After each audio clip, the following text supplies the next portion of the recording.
Dan saya sudah bilang ikhwah dan akhwat rahimakumullah, dalam agama kita kalau ada seseorang berbuat jahat dengan kita, jangan balas kejahatan dengan kejahatan.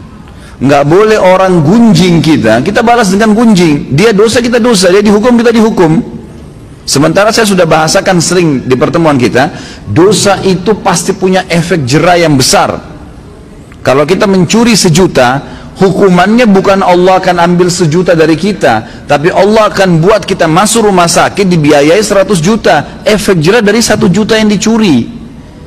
Sejam berbuat zina, Allah bisa menghukum dia dengan sebulan sakit. Mungkin dia sempat menendang seseorang karena dia anggap dia punya power, atau seekor kucing yang jalan di jalanan karena menganggap iseng, kucing itu nggak ada apa-apanya, nggak bisa melawan saya, ditendang. Pastikan efek jerahnya, satu waktu dia jalan dengan sepatu bagus, jalanannya bagus, kakinya keseleo, 2 minggu sakit. Efek jerah dosa itu besar, ya kan? Jadi jangan sampai kita menganggap orang buat dosa itu oke-oke saja. Atau antum pernah punya peluang berbuat dosa, misal satu waktu pernah peluang bisa berzina nih dengan seorang wanita yang antum sangat kagumi, atau seorang akhwat kita punya peluang berzina dengan seorang ikhwah yang dikenal dengan kagumi, lalu kemudian tidak jadi. Syaitan membisikkan kita, coba dulu saya zina aja ya, yang penting saya sudah zina dengan orang yang saya cintai, yang saya sukai, toh saya juga sekarang bisa taubat. Keliru. Karena taubat itu hanya membersihkan kita dari hukuman hari kiamat, tapi di dunia harus ada pembersihan. Tidak bisa tidak ada dosa yang tidak punya efek jerah, mesti ada, sekecil apapun. Tentu efek jerahnya itu sesuai dengan kadar perbuatan, tapi lebih berat daripada perbuatan dia. Dosa seperti segelas racun. 1 gelas racun ini sebenarnya secara medis bisa diobati dengan susu, karena susu minuman yang steril, bisa mengobati racun yang masuk dalam tubuh. Tapi pertanyaannya, apakah 1 gelas racun bisa diobati dengan 1 gelas susu? Jawabannya tidak mungkin. Mungkin membutuhkan sampai 1000 gelas susu. Artinya efek jerahnya besar. Efek jerahnya besar.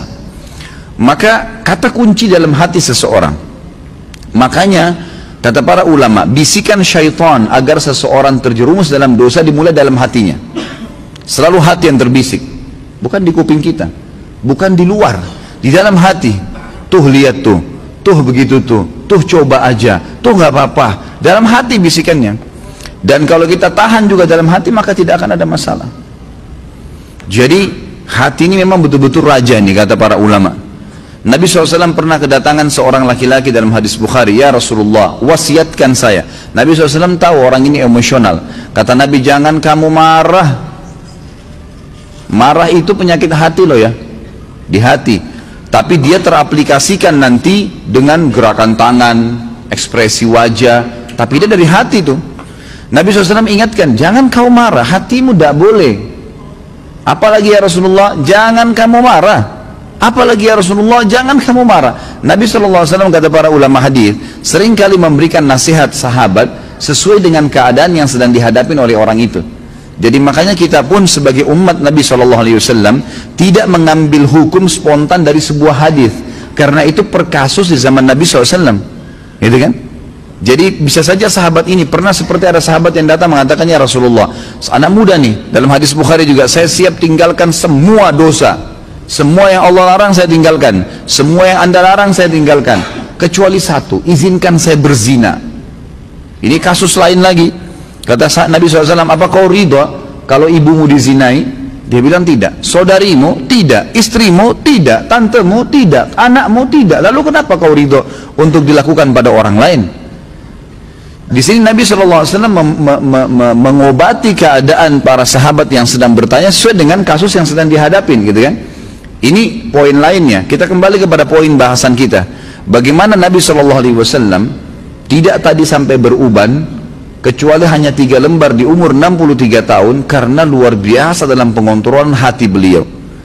Tidak mudah marah, kecuali hukum Allah. Lebih banyak memaafkan, gitu kan? Dan saya sudah bilang tadi, ikhwan dan akhwat sekalian, ingat, jangan keburukan dibalas dengan keburukan. Orang fitnah, biarin dia fitnah sampai dia capek. Jangan dibalas dengan fitnah. Lalu apa yang saya harus lakukan, Ustadz? Maafkan.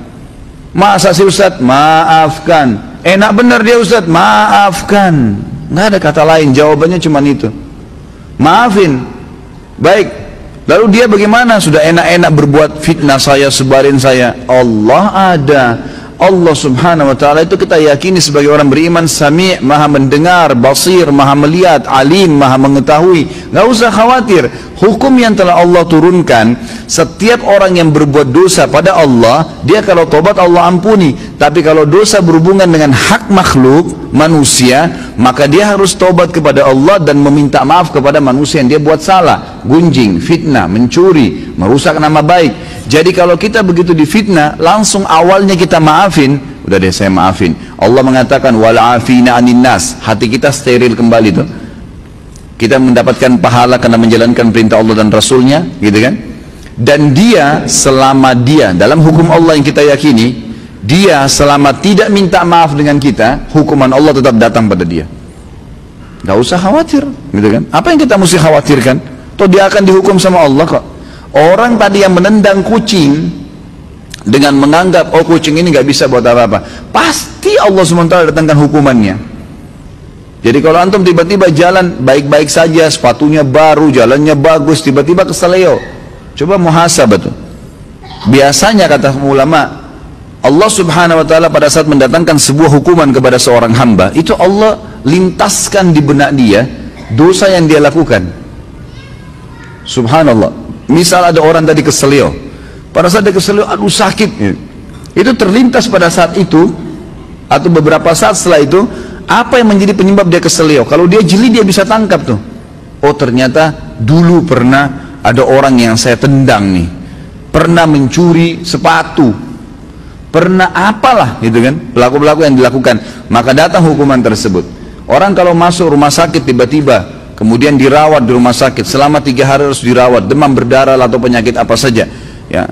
Kemudian dia pada saat sakit, pastikan kalau dia peka, kalau dia kembali kepada Allah, dia bermuhasabah, ya Allah ini apa penyebab dosa saya bertobat sama kamu kalau seandainya ada perbuatan salah, itu pasti terlintas di benaknya apa penyebabnya tuh.